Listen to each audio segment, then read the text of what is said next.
Bismillahirrahmanirrahim. Assalamualaikum warahmatullahi wabarakatuh. Bertemu lagi dengan saya Ibnu. Kali ini kita akan membahas tentang gaya.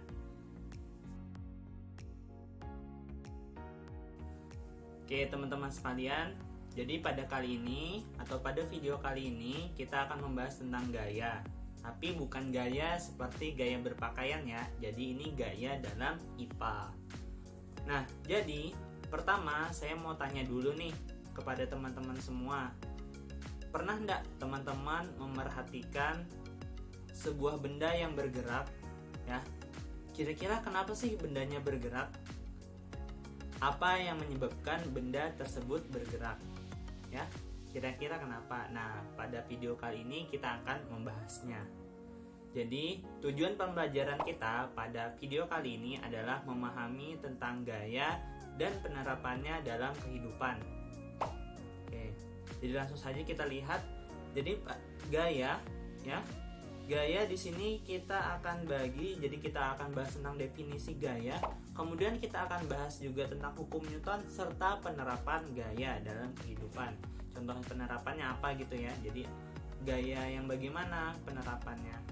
Nah, jadi pertama kita akan bahas dulu tentang gaya itu sendiri. Jadi gaya itu sendiri secara sederhana merupakan tarikan atau dorongan. Ya, jadi ketika kita memberikan tarikan atau dorongan itu disebut gaya. Ya, atau sesuatu yang menyebabkan ya benda dapat bergerak, ya. Kan itu biasanya kalau tidak ada dorongan atau ada tarikan. Nah, makanya benda dapat bergerak. Nah, jadi kenapa sih benda dapat bergerak?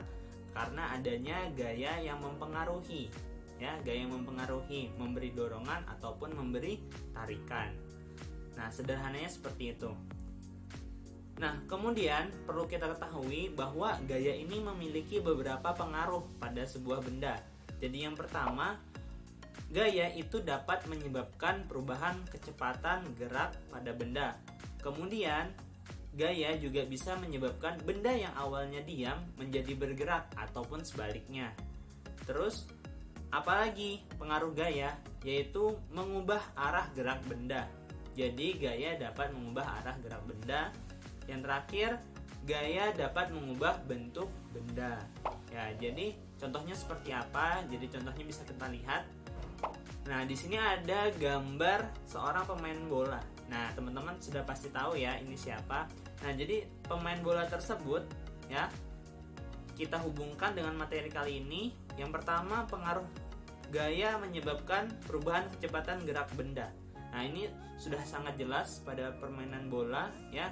Jadi ketika misalkan kita menggiring bola yang awalnya bolanya ditendang-tendang lambat, kemudian ketika kita berikan sebuah tendangan yang kuat, bendanya atau bolanya akan bergerak sangat cepat. Terus menyebabkan benda diam menjadi bergerak. Nah, ini awalnya bolanya misalkan diam ya, dari kiper gitu ya, dari kiper, kemudian ditendang kiper. Nah, atau pemain yang menendang bebas, awalnya diam bolanya, kemudian ketika ditendang menjadi bergerak atau sebaliknya. Ya. Ketika misalkan teman kalian mengoper bola kepada kalian, nah kalian akan hentikan dengan kaki kalian. Nah, itu karena adanya gaya dari kaki kalian sehingga bolanya menjadi diam yang awalnya gerak gitu ya. Terus mengubah arah gerak benda. Nah, ini juga masih kita bisa lihat pada permainan bola, yaitu ketika teman kalian mengoper ya atau kalian mengoper bola ya. Nah, itu kan pasti nanti akan diubah arahnya. Arah gerak bolanya dapat diubah dengan kaki ataupun dengan kepala gitu ya. Jadi bisa diubah. Nah, bisa diubahnya kenapa? Karena kita memberikan dorongan ya, berupa tendangan ataupun menggunakan kepala. Nah, jadi bisa mengubah arah gerak benda. Kemudian yang terakhir, mengubah bentuk benda. Nah, di sini teman-teman semua pasti pernah main yang namanya plastisin. Jadi kalau kita memberikan sebuah gaya atau kita menekan ya sebuah plastisin, maka plastisin tersebut akan berubah bentuknya. Nah, ini adalah salah satu contoh gaya merubah bentuk benda. Nah, selanjutnya kita akan lihat dari sisi sains. Jadi gaya ya Jadi satuan gaya itu adalah Newton ya. Jadi satuannya Newton. Jadi kalau misalkan ada yang berhubungan dengan Newton, berarti itu adalah gaya. Nah, ini perlu teman-teman ingat ya. Jadi kalau ada suatu hal yang satuannya Newton, berarti itu merupakan sebuah gaya atau penerapan gaya gitu. Nah, selain itu satuan lain yang sering dipakai adalah dine ya. 1 Newton setara dengan 100.000 dine. Ya, jadi nanti teman-teman tidak perlu bingung kalau misal ini tidak ada Newton, adanya dine. Nah, dine juga merupakan satuan gaya ya. Nah, jadi gaya itu dapat kita gambarkan atau ilustrasikan seperti sebuah anak panah ya. Jadi perlu teman-teman ketahui juga bahwa gaya ini merupakan besaran vektor. Jadi gaya memiliki nilai dan juga memiliki arah. Nah, kemudian kita akan mempelajari tentang perpaduan gaya. Perpaduan maksudnya apa? Jadi kalau misalkan teman-teman belajar matematika, kan ada tuh ya tambahan, kurangan, pengalian, pembagian. Nah, itu operasi matematika. Nah, kurang lebih seperti itu, tetapi agak berbeda ya, agak berbeda. Jadi perpaduan gaya kita akan menjumlahkan antara satu gaya dan yang lain. Nah, atau kita bisa sebut dua gaya atau lebih dalam suatu garis kerja. Jadi maksudnya dua atau lebih gaya yang dipadukan akan menghasilkan satu gaya pengganti atau nantinya yang akan kita sebut dengan resultan gaya ya. Jadi nantinya kita akan sebut dengan resultan gaya. Nah, jika gaya F1 dan F2 searah, maksudnya jadi misalkan ada dua gaya yang searah, maka bila dipadukan itu sama dengan jumlah keduanya. Ya, contohnya seperti apa? Contohnya misalkan seperti orang yang sedang mendorong mobil. Nah, kalau misalnya orang mendorong mobil kan semua harus searah ya, harus ke depan semua. Atau kalau mau mundur, dorong mundur semua. Nah, ini merupakan contoh dari perpaduan gaya. Jadi beberapa orang yang mendorong ya, berarti ada beberapa gaya. Kalau dipadukan, nah itu berarti total gayanya yang bekerja pada mobil itu disebut dengan resultan gaya ya, atau total gaya yang bekerja pada benda itu disebut dengan resultan gaya. Nah, untuk rumusnya sendiri, apabila dia searah maka Fr ya, gaya resultan sama dengan F1 ditambah F2. Nah, di sini maksudnya berarti dua gaya yang berpadu tadi, yang terjadi perpaduan tadi itu dijumlahkan. Nah, itu kalau dia searah. Nah, terus bagaimana kalau dia berlawanan arah? Oke, jadi contohnya apa sih? Pertama, sebelum kita lanjut, contohnya seperti teman-teman ketika lomba tarik tambang. Ya, ini kan pasti berlawanan arah. Ada yang arah satu, ada arah yang lainnya. Nah, ini berarti dia gayanya berlawanan arah. Nah, kalau seperti ini berarti perpaduannya yang satu misalkan kita anggap ke arah kanan, maka gaya satunya dia ke arah kiri. Nah, kalau seperti ini berarti kita anggap yang ke kanan itu positif ya, yang ke kiri negatif. Nah, negatif di sini ingat bukan berarti kurang dari 0, tetapi hanya menyatakan bahwa arahnya ke kiri. Sehingga kalau kita tulis rumusnya, resultan gaya ya, resultan gayanya sama dengan F1 yang misalkan tadi gayanya ke arah kanan ya, F1, kemudian ditambah dengan negatif F2. Nah, di sini negatif ingat berarti arahnya ke kiri ya, bukan kurang dari 0. Nah, ini berlaku kalau teman-teman sekalian menemui kasus atau soal tentang perpaduan gaya yang berlawanan arah ya. Jadi dia sebenarnya sama-sama dijumlah, hanya saja dia berbeda arah ya, sehingga jadinya negatif. Nah, selanjutnya untuk lebih memahami tentang gaya, kita akan lihat contoh soal berikut ya. Jadi kita bisa lihat Anto mendorong sebuah kotak ke kanan dengan gaya 10 Newton dan Dedi mendorong kotak tersebut berlawanan arah, berarti ke kiri, dengan gaya 12 Newton. Berapa resultan gaya yang bekerja pada kotak? Oke, kita jawab. Jadi yang pertama kita ketahui bahwa gaya Anto itu 10 Newton ke kanan. Kemudian gaya Dedi 12 Newton ke kiri.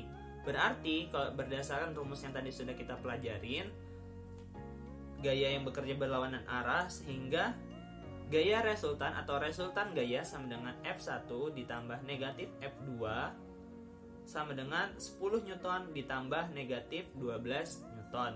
Sehingga resultan gayanya sama dengan negatif 2 Newton atau 2 Newton ke arah kiri. Nah, bagaimana teman-teman? Semoga lebih paham ya. Nah, selanjutnya kita akan mempelajari tentang hukum Newton. Jadi hukum Newton ini adalah hukum yang membahas tentang gaya. Di sini ada 3 hukum Newton. Jadi yang pertama, hukum Newton pertama menyatakan bahwa benda yang diam akan terus diam dan benda yang bergerak akan terus bergerak apabila tidak ada gaya yang memengaruhi dari luar. Ya, jadi misalkan nih, contohnya apa? Kalau kita lihat benda-benda di langit tuh ya, atau misalkan kayak bulan. Nah, kenapa sih bulan bisa berputar terus tidak berhenti? Nah, karena di luar angkasa itu tidak ada gaya yang memengaruhinya untuk berhenti.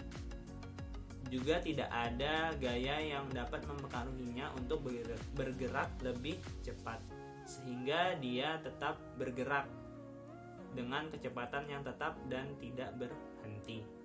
Nah, contoh lainnya dalam kehidupan sehari-hari, misalkan kalau teman-teman dari tidur ya, kalau tidak memiliki gaya atau keinginan yang kuat, maka akan terus tidur. Nah, berarti kan ini akan terus diam jika tidak ada gaya yang bekerja dari luar ya, atau jika tidak ada yang bekerja. Nah, terus kalau misalnya kita sudah rajin nih, pasti biasanya tidak mau stop. Nah, ini kalau misalkan tidak ada sesuatu yang menyebabkan kita untuk diam, maka kita akan terus kerja, terus beraktivitas gitu ya. Nah, kurang lebih kalau dalam kehidupan sehari-hari seperti itu. Nah, kemudian hukum 2 Newton ya. Oh ya, tadi hampir saja lupa, saya perlu menyampaikan. Jadi untuk hukum 1 Newton tadi, kalau secara sistematis dapat ditulis sigma F sama dengan 0 ya, atau total gaya yang bekerja pada benda sama dengan 0 ya. Jadi ketika tidak ada gaya yang bekerja, maka atau misalkan ada gaya yang bekerja tetapi jika dijumlahkan hasilnya sama dengan 0 atau tidak mempengaruhi gerak benda, itu juga termasuk ke dalam hukum 1 Newton. Oke, selanjutnya kita lanjut ke hukum 2 Newton. Nah, jadi di sini hukum 2 Newton menyatakan bahwa percepatan yang dialami oleh suatu benda itu berbanding lurus dengan resultan gaya yang bekerja pada benda dan berbanding terbalik dengan massa benda. Atau secara sistematis dapat dituliskan A sama dengan F dibagi M, atau F sama dengan M kali A. Nah, jadi ini untuk hukum 2 Newton. Kemudian yang selanjutnya adalah hukum 3 Newton. Nah, hukum 3 Newton di sini menyatakan bahwa jika sebuah benda memberikan gaya pada benda lain atau kita sebut dengan gaya aksi, maka benda kedua yang dikenai gaya pertama akan memberikan reaksi atau gaya reaksi yang besarnya sama dan berlawanan arah. Nah, sistematisnya F aksi sama dengan negatif F reaksi. Jadi sama besar, tetapi untuk gaya reaksi itu berlawanan arah. Contohnya apa? Kalau misalkan teman-teman mungkin pernah mendorong tembok atau mendorong benda yang berat, pasti teman-teman akan merasakan seperti mendorong kita juga. Nah, itu kenapa bisa? Karena adanya gaya yang kita berikan pada benda, kemudian benda tersebut memberikan gaya juga kepada kita. Ya. Nah, itu tadi yang dibahas pada hukum 3 Newton. Nah, untuk lebih memahami tentang hukum Newton, kita akan bahas soal nih. Ya, kita akan bahas satu soal saja, semoga dapat memahaminya. Jadi di sini misalkan ada seorang pemain baseball memukul bola hingga bola tersebut mengalami percepatan 20 meter per sekon kuadrat. Jika massa bola 200 gram, maka berapa gaya yang bekerja pada bola tersebut? Nah, teman-teman, jadi sebelum menjawab kita perlu perhatikan di sini kan yang ditanya gaya nih. Nah, terus kira-kira kita pakai yang mana? Nah, rumus yang bisa kita gunakan, Jadi kalau dia seperti ini, diketahui percepatan, kemudian diketahui massa, maka rumus yang bisa kita gunakan adalah rumus hukum 2 Newton. Ya, ingat, ketika ada percepatan, ada massa, kemungkinan besar rumus yang dapat kita gunakan adalah hukum 2 Newton. Jadi kita jawab ya. Hukum 2 Newton rumusnya tadi apa? F sama dengan M dikali A. Nah, untuk massa sendiri sudah diketahui di soal, tetapi satuannya masih gram. Kita ubah dulu ke kilogram, sehingga jadinya 0,2 kilogram. Kemudian, untuk percepatannya sudah ada, yaitu 20 meter per sekon kuadrat. Sehingga, kita kalikan M kali A, 0,2 kilogram dikali 20 meter per sekon kuadrat. Kita dapatkan hasilnya, gaya yang bekerja pada bola tersebut sama dengan 4 Newton, ya. Jadi pemain baseball itu memukul bola dengan gaya 4 Newton, atau bola tersebut dikenai gaya sebesar 4 Newton. Oke, semoga teman-teman lebih memahaminya ya. Nah, selanjutnya, apa saja penerapan gaya dalam kehidupan sehari-hari?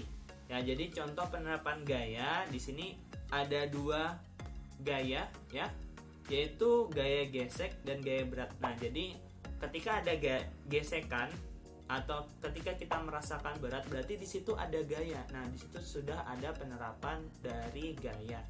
Dan ini sudah kita alami dalam kehidupan sehari-hari.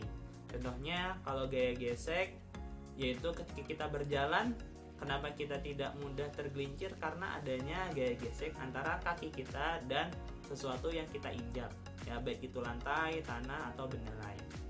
Jadi gaya gesek dapat diartikan sebagai gaya yang timbul akibat kontak langsung antara 2 buah permukaan. Arah gaya gesekan biasanya berlawanan dengan arah gerak benda. Ya, jadi kalau kita berjalan ke depan, maka gerakannya akan berlawanan arah dengan gaya gesek.